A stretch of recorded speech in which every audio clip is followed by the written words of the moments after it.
Kevin, welcome to the Virtual CMO podcast. I'm really glad you could join us today. Eric, great to be on the show. Hey, this has been fun because this season we decided to do a masterclass format and really walk through the elements of building out a strategic marketing plan. So in the first episode, we talked a little bit about what that means, why a strategic marketing plan is important. And then we talked about really your target market and ideal customer profile and why it's so important to narrow down that focus and figure out who you're really selling to. And I'm excited as we get into part 3 here to really start to talk about product market fit and competitive differentiation. So to kick things off here, I'd love it if you could just share with the audience a little bit of your background and why this is such a great topic to get into with you. Sure, Eric. Very excited about this topic, especially with product market fit. I've worked with over 1,000 hardware product entrepreneurs, many of those with services tied to them. I've built my own service business doing that. Essentially, our company does world-class physical consumer product development, inventions, gadgets, that sort of thing, but tailored to smaller businesses, small manufacturers, small product developers, startup entrepreneurs, inventors, etc. And that was a kind of just a crazy high school concept I had back in 1999 that I started in. Went to university, incorporated it halfway through university, then went to another university over in Hong Kong to study supply chain management and all that sort of stuff.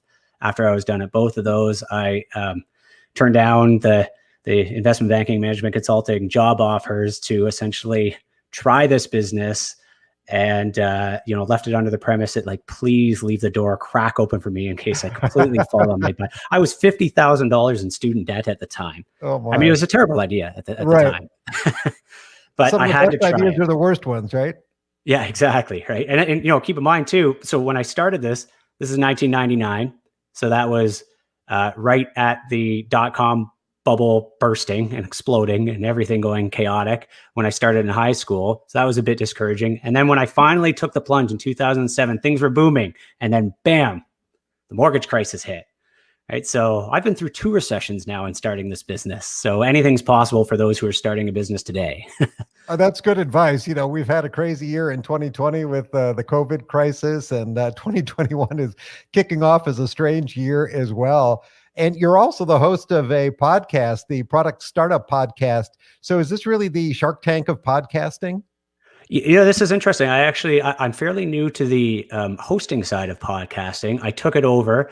I was kind of the leading essentially podcast for consumer product development, which is great.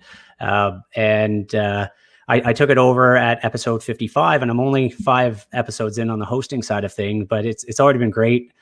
Talking to a lot of professionals in the industry and essentially getting their advice for small manufacturers and startups to, essentially build and scale their product businesses, which is very interesting for me for today's topic, which is product market fit. I started myself very small and fighting through that exact challenge. You mentioned episode 1, episode 2. Mm-hmm. That was the big battle. Back in the day, everybody told me, that product market fit would never work. Any high quality firm, let alone of the size that we are today, 30 people, 4 offices, they said, if you want to grow to that scale, you don't work with inventors, you don't work with startups, avoid them like the plague. This is 90% of the business from those firms was for Fortune 500 clients. It's all about those big revolving contracts. And anyways, I didn't take their advice. And luckily, I didn't fall on my face too badly. Anyways, not much that at least not to the point that I couldn't stand up and fight another day. And we grew this company to where it is today. But a lot of this, not only from my own journey, but from the 1,000+ consumer product clients that we've now developed for, you really get to see some of the things that work and don't work in product market fit. So I'm very excited to talk about that today. No, and that's the first thing that I want to drill down into. I mean, you have a unique perspective here because you get to see a lot of fledgling products, people who are coming to you for design expertise.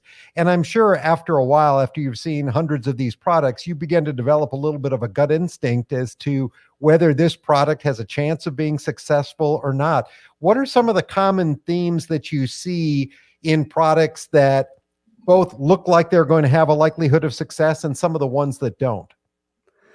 Well, if we're to talk specifically about product and product features, because there's really two sides to a product business succeeding. There's the people, and then there's the product itself, right? And obviously that all integrates with the market and timing and all the rest, but really it comes down to the people executing on this and the product itself.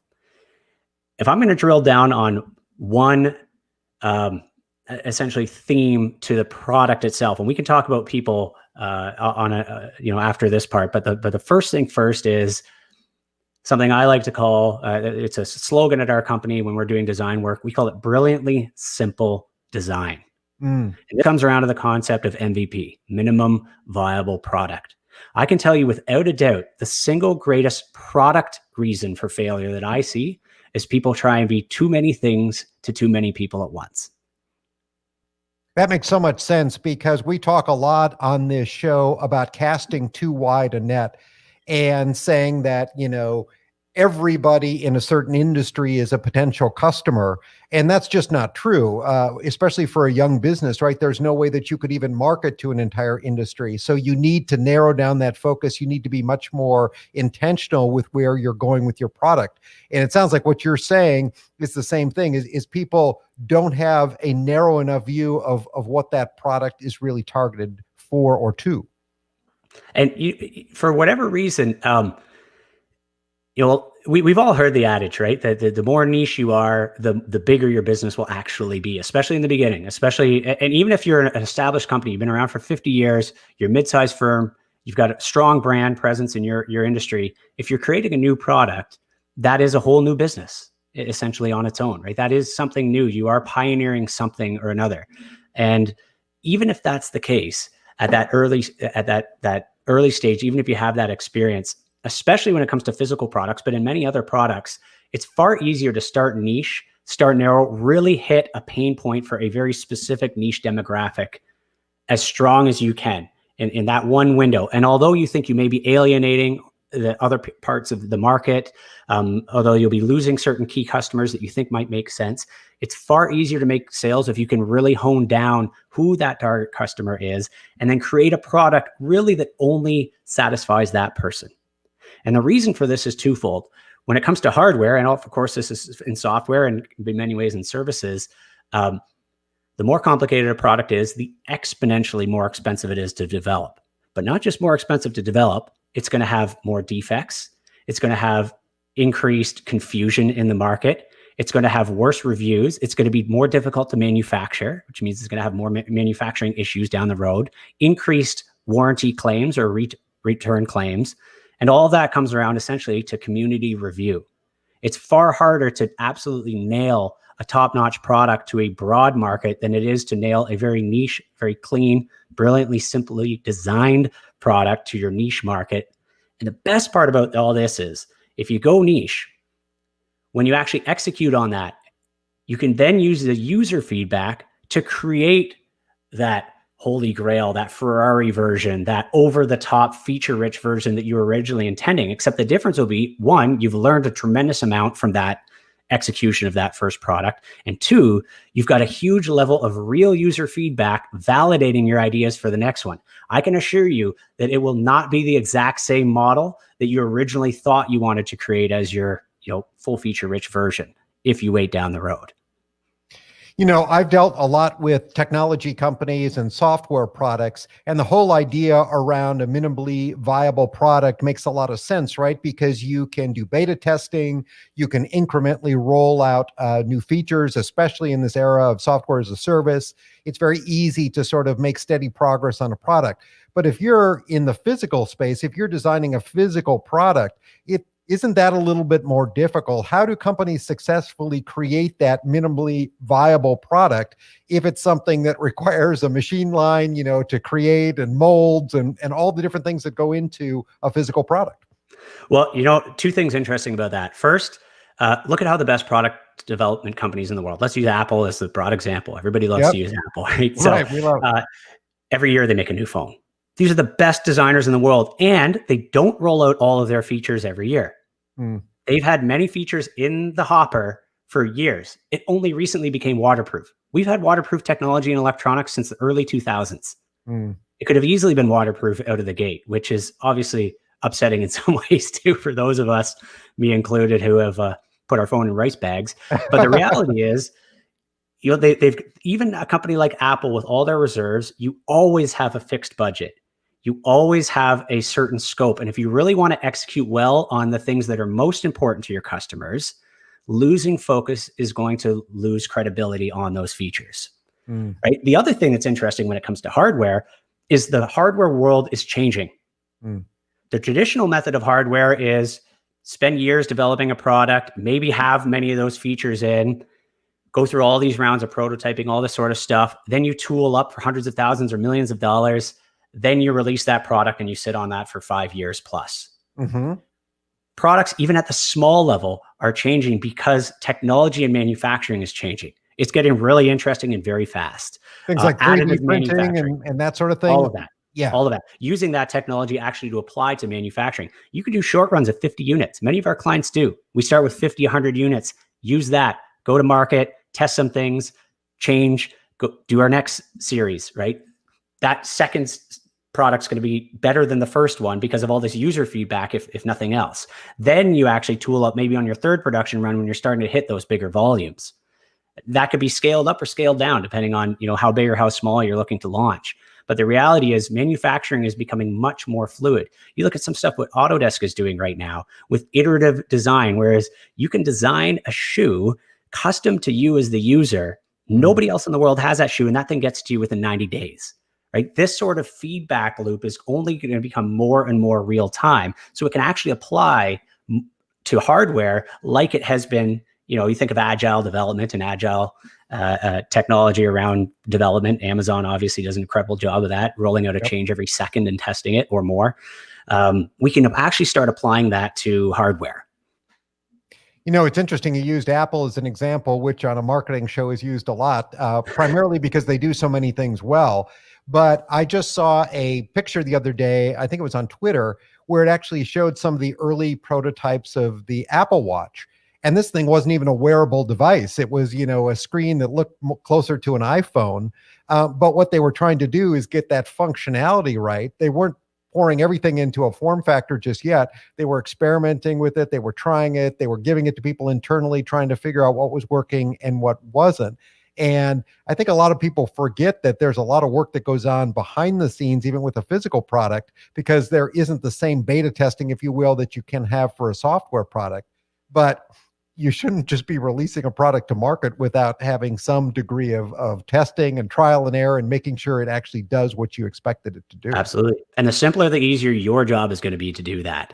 And we've got a global marketplace now more than ever, and increasingly so, especially with everything that's going on.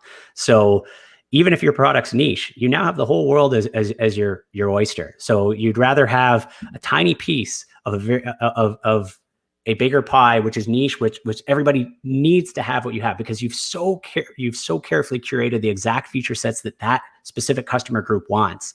You're far better to hit those people and then figure out how you're going to expand to other demographics. Or, Eric, I know something you and I have talked about before is you may find that there's other markets out there that you didn't know about, or you didn't foresee, or you didn't see use cases of your product or pivot points to your product that might be exponentially more scalable than the first thing that you saw.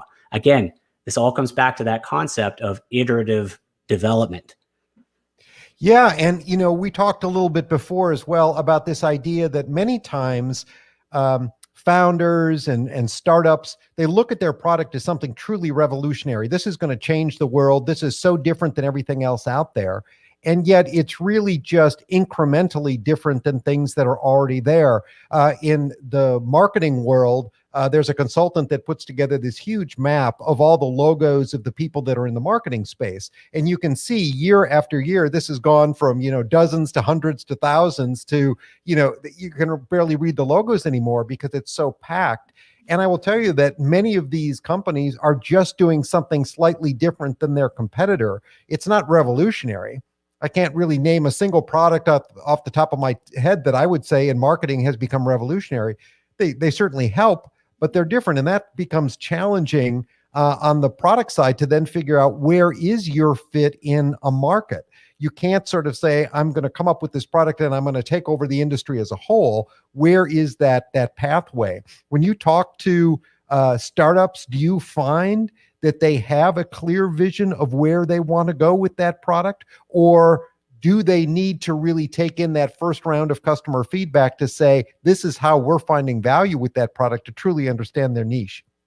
I'm going to go out on a limb here and say that all product startups, no matter how well defined they've done your episode 1 and your episode 2 in this series, even if they've done a fantastic job of that, which very much helps, that will substantially increase your marketing success. When you look at our step 3 here in terms of product market fit, everybody can benefit from a small launch, and you won't have a big launch. You will not have a massive global launch that within the first month you've saturated your entire market. That is impossible, no matter how big you are. So realistically speaking, no matter what way you look at this, your first launch is going to probably be, your launch is going to be smaller than your first production run, smaller than your second, your third, your fourth, and so on, as your product gets that user feedback, gets that community review, gets that community approval, and so on. Right. So, and something interesting you mentioned there about a small iteration. In hardware, 99% of new patents issued or more nowadays are combinations or improvements of existing technology. It's very rare that an entirely new technology is created in the mainstream in any case. It does happen. Obviously, new technology is created every day, but that's a tiny, tiny piece of the innovation market. Innovation is improvement. And a tiny improvement is actually spectacularly valuable to a brand, especially if they can isolate, like your episode 1 and 2, if you can isolate that customer, solve that pain point slightly better than that competitor or that alternative product, you have a major market edge. You only need to be slightly better, all things else equal, obviously, slightly better for them to choose you over the competing product. So you're better to isolate that 1 or 2 major improvements, and do very well at those, then figure out how to expand from there, which will give you your next innovations and your next motivations. I think, we're doing a live stream of this show today. We're live streaming it to Facebook and YouTube and to Twitter. But you think about, a company like Facebook, right? It started out as a way to meet, people on college campuses, and for a long time was restricted just to students. And now today it's this huge platform advertising conglomerate where you can do live streams as well as connecting. They've continually pivoted and changed and added incremental features to make that platform more robust. They certainly haven't stood still over time. And I think that's so important. And when you talk about companies like Apple, one of their keys to success has been their focus on design. Everything from, their web presence to their stores, to their packaging, and obviously their products and their user interface. How important do you think design is to the success of a product? My opinion aside, I'll just make it something really interesting that's happened in the industry. We have a ton of customers who have very strong technologies for their hardware products. They're like the best batteries or the best enclosure or whatever else, these things that are never seen by the end consumer, stuff that goes in the back of trains, all this sort of stuff. We have dozens of these types of clients that are coming up to us and saying, okay, we have the best technology in the industry. How do we make it sexy? How do we make it look good? Yeah. The reason is it's because you're sitting there at a trade show, well, maybe not this year, but in a digital trade show, let's call it. And there's 3 products. And yes, on this very detailed technical specification document that you are the best. And you have all these reasons why you've created this hardcore technology. But when I'm standing there and looking at 3 pieces, the one that looks good is going to catch your eye. And it's such a simple, think about the amount of effort and time and history it's taken to make like such incredible technology. And yet for such a quick, simple, cheap project, especially like if you're using a firm like ours or something like that, it's a very easy exercise to take a box and make it a nice, clean, modern looking, high quality 2021 box. Very simple exercise, relatively cheap to everything that's gone into building the actual technology, and gives you that instant snap, wow factor, that hero factor, that halo effect of a product, right? So now that we're seeing that across industries, of course, if you trickle down to those industries which are consumer facing, it's almost like a baseline now. If you're creating a product in 2021 and it looks like it was made in 1995, you're going to have a rough ride. No, continue. No, that's it. No, I was going to say, the next episode after this is we're going to start talking a little bit about building a brand story and the messaging that you develop around that. And one of the interesting things that I've heard from one of the guests that I had on my show, Michael Solomon, is that we tend as companies, we tend to live in our own little bubble, our own little world. And what Michael Solomon suggested is that consumers buy things because they want to see how they fit into their lives. We don't buy things in isolation. So here's a kind of a dumb example. I'm sitting here at my desk. I've got computers and lights and microphones and everything. I've got a lot of things plugged in. If I go look at that power strip underneath, you've got one or two products that take up 4 outlets because they've put this huge brick of a power supply right on the end of their power cord. And so it doesn't take into consideration that you're going to plug in anything else but this one device. Whereas you have other things that, have a very small plug and it'll plug in and you can plug in something underneath it. That may be a dumb example, but the idea is that products aren't purchased and used in isolation. They're often used in conjunction with other things. And I think one of the elements of good design is how your products work with others. On the software side, it's all about integrations, right? Does your product integrate with the commonly used tools that would be in that space? And I would guess that from a consumer product standpoint, these are some things that you have to consider as well. Really good point. The thing that's kind of overlooked is that everything evolves. And if some things that were obvious, you think of something simple like the wheel, right? Obviously, after the wheel was created, well, this is an obvious way of doing it. But before the wheel was created, boy, that was a pain. Right? Yes. So we see these things happen now in design. That happens at an accelerated rate and so much behind the scene. Every year we've got design, like even just internally at the firm, design libraries, best practices, integrations, collaborations with other products, hundreds upon hundreds of techniques that are now obvious that 2 years ago were not. So if you have a product which has many different elements to it, even if it's a relatively simple product, like you said, even the plug is a pain point. The plug has evolved, the USB cable. Like anybody, if you're not using the latest USB 3 and you have to plug in that USB cord and figure out if it's up or down. Yes. Well, now you could just plug it in straight either way, right? Even that tiny evolution is helping those pain points. But the reality is your product needs to evolve with the times, because otherwise, when you add a number of these pain points up, if you have a product that's 20 years old or 10 years old, there's all these obvious things that the consumers see that you don't. And that's why it's very important to actually have those best practices to revitalize it, which is its own innovation in and itself. That's the next evolution of the product. The best companies in the world are doing it, so you should as well.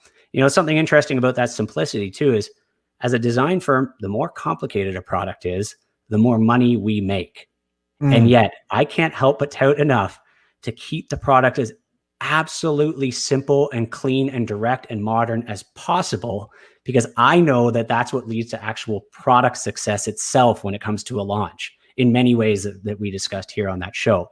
So if you talk about, what you just mentioned there about evolution of a product and making sure it integrates well with others and it's up to best practices and all that, combined with keeping it clean, focusing on that product, it's almost an easy way as well for you to take that next step. Whether you're a startup coming up with your first product, it's going to be very difficult because you're learning everything on the fly. So that's, step one, and for sure, you got to keep it simple and clean. If you've been in the game for 50 years, you still need to keep it simple and clean, because whatever evolution you came up with or whatever improvement you see, you have to first focus on ensuring that you have done that right and done that to a modern standard and got consumer feedback and review before you actually roll that into your full line. Even if worst case scenario, you want to launch everything at the same time, do it behind the scenes. Eric, like you mentioned earlier, do it in prototyping and user tests and all that sort of stuff. If you really have to launch everything or your full-fledged thing out of the gate, still use this method, still apply this method in your development, just have it happening behind the scenes before you go public. It made me think as we're talking here, how much design can also fall into that category of competitive differentiation. And, staying on the topic of plugs, I guess, for a second, is it might not look like it, but I actually do shave. And I have a Norelco shaver, which is for, under the beard. And then I've got a Norelco shaver that's a beard shaver. And then I have a hair clipper, all three from Norelco. All three of them use different chargers with different plugs. They're not interchangeable. So I literally have a box of plugs and they all look very similar, but they're all slightly different.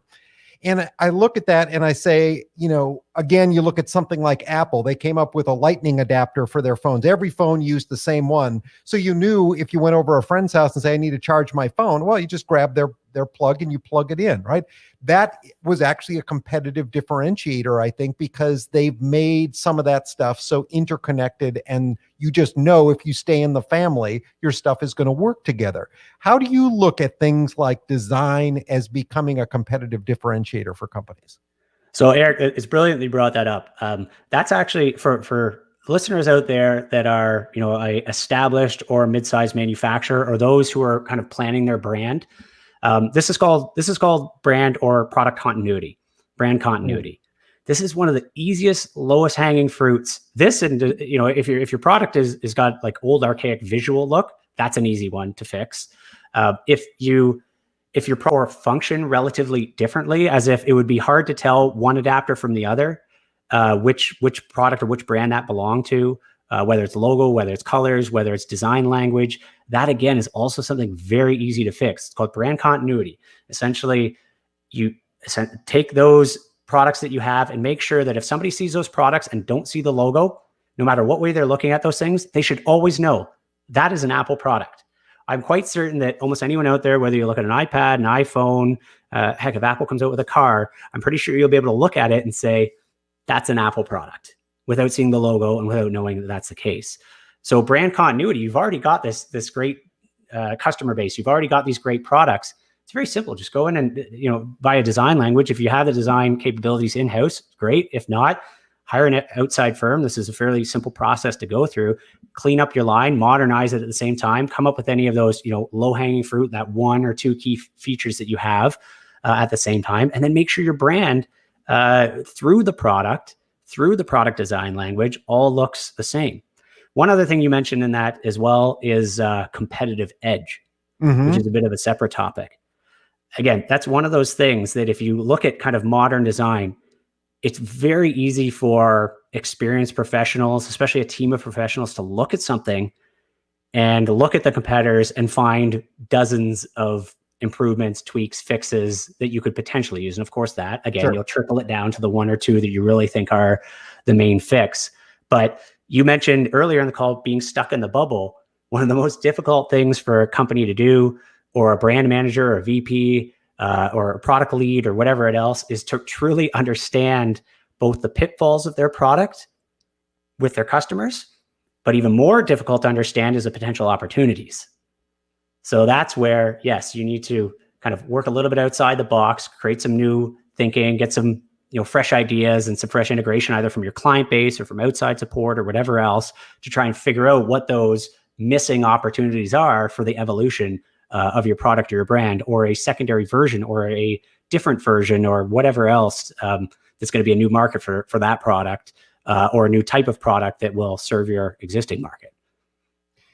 Yeah, you mentioned just how when you look at a product, you might be able to tell, oh, this is an Apple product or whatnot. I would argue that, if you went to a website and the logo wasn't there, or if you walked by a store, you would still know that you're entering an Apple store or an Apple website, because they've kept that design aesthetic across. And I really think that has become a competitive differentiator for them. And for many of the businesses I deal with, who are software technology businesses, a lot of times their difference is their user interface, their simplicity, their ease of use, the ease at which a software allows you to get something done. So then what do you say to a young company that says, well, we just can't afford good design right now. We'll make it prettier later. We'll invest in that box later. We'll fix the UI later. That can be almost fatal to a company, right? But it's tough, but not impossible. Like, there are examples of a handful of very experienced, very talented people that can get together and do it all themselves. So that's okay. But you really have to be honest with yourself if you have that skill set in-house and what is going to be the net effect. Because, one of the beautiful things about a simple launch, whether it's hardware or software, is that if you have kept it really simple, your audience is relatively small and you've solved a major pain point, meaning they're going to be raving fans. So that's like your one opportunity as a startup to come out and come out swinging. Yes. The problem is if you come out with mediocrity, your business may be dead in the water forever. This is very different than a firm that has multiple products and, long established. They can come out with a dud, not ideal. I still highly recommend against that. You should be doing it right. That's a mistake, but you can weather the blow. If you're a startup and your first product's a dud, how are you going to raise investment money? How are you going to get that second buyer on board? How are you going to re-engage that customer base? How are you going to fix the reputation of all the negative reviews? Even if you come out with that next version that fixes all of those problems, now you've got 50 bad reviews online of the first one that you released. People are just going to assume that's following through with the brand. So it's almost arguably more important the earlier stage you are in the development process to ensure that you're doing it correctly. Whether or not that means outside help is another topic. But realistically speaking, just be absolutely sure that thing's coming out as a quality product. Doesn't have to be feature rich, but absolutely, unquestionably, it has to be top grade in terms of quality. I don't know how familiar you are with this example, but, recently there was this launch of this short form video content website called Quibi. And it had some of the biggest names in Hollywood behind it that were producing content. And the idea was, well, if you're sitting on a subway, you've got 10 minutes in between stops, you could watch a short form video and, we'll charge a subscription fee and this will be great. We got a lot of big names behind it. It was a flop. The investors lost millions and millions of dollars on this thing, even though you had some really smart people behind that. And I would argue that validates a lot of the principles that you're talking about today.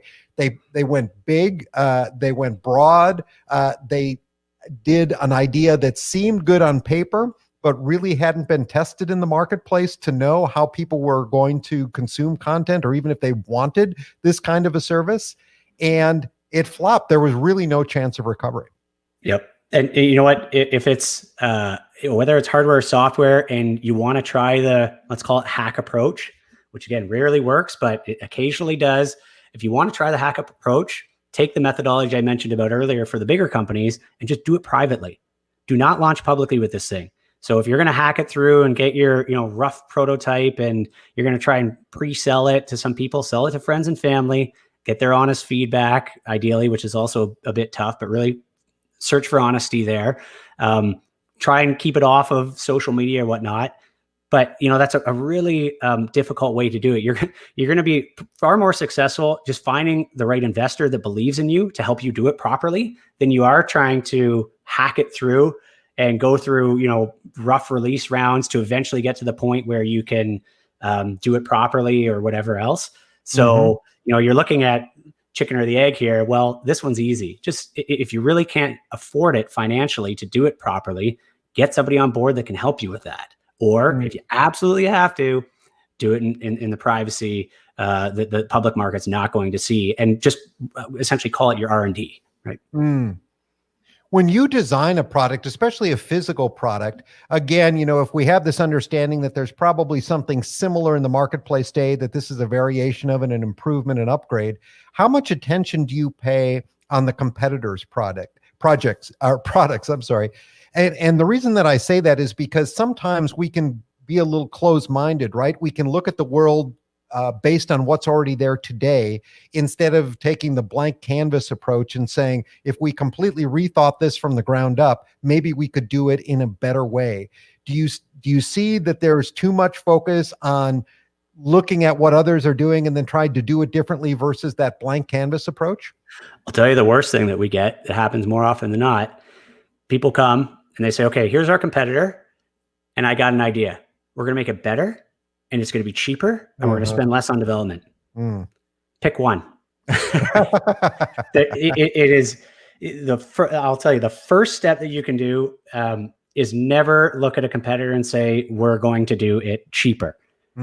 Unless you're actually changing something, which arguably is an improvement. Even if it's a reduction in features, it's an improvement to a specific, let's say, demographic. You're going to more narrowly target a piece of that audience.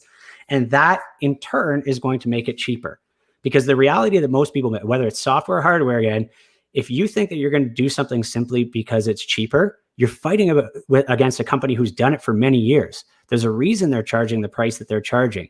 Maybe there's a chance that they're gouging a bit, and yeah, there is some margins, but let me tell you, if you do become a real player, it's very easy for them to flip the switch and reduce their prices. And all of a sudden, if that was your competitive advantage, you now just lost it overnight.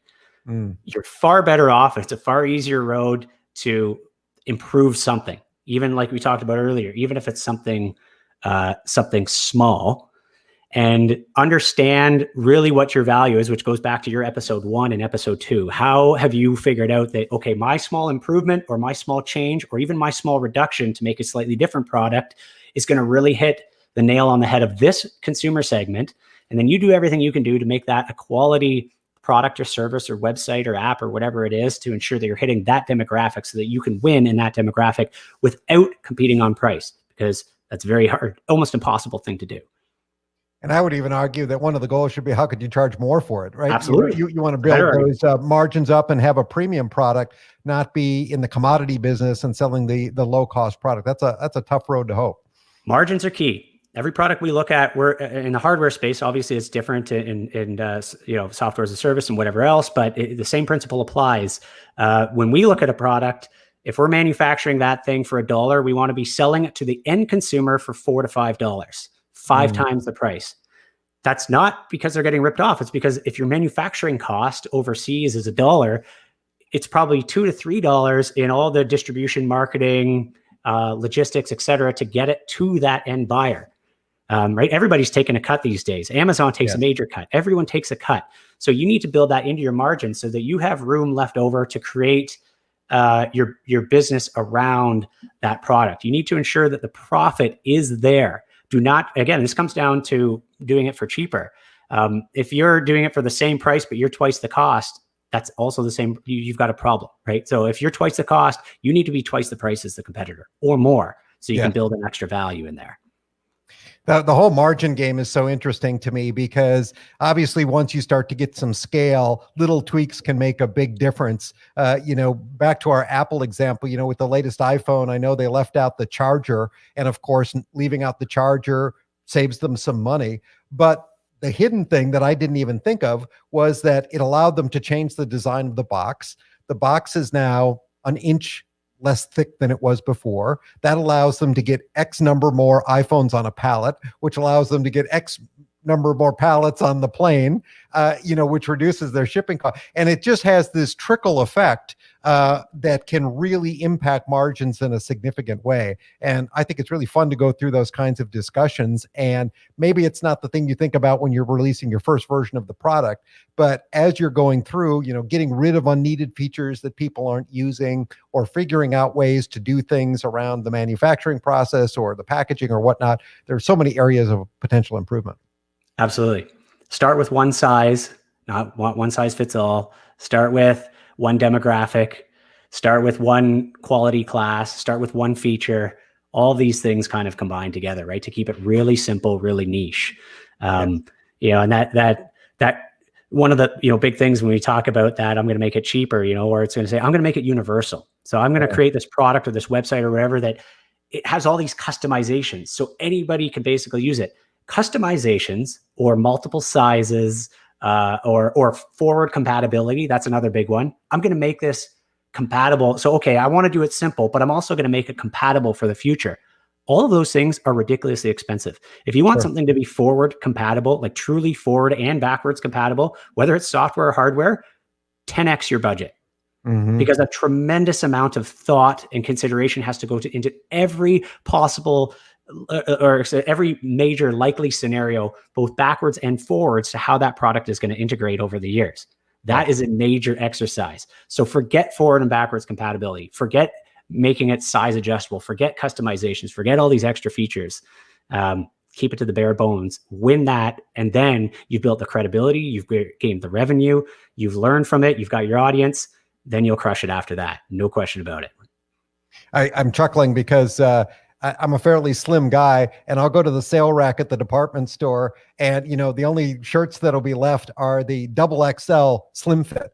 And I think to myself, is there really that much demand for a double XL slim fit shirt? It seems to be kind of contrary. And it makes me think about, what you're saying is sometimes you just don't need all of those choices.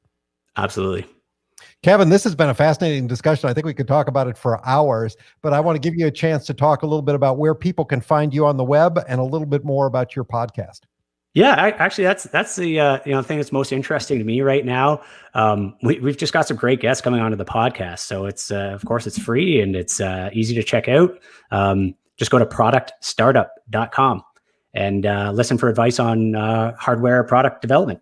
That's pretty much it. If you're interested in our company, of course, you can go to our website, makodesign.com, MAKO design.com.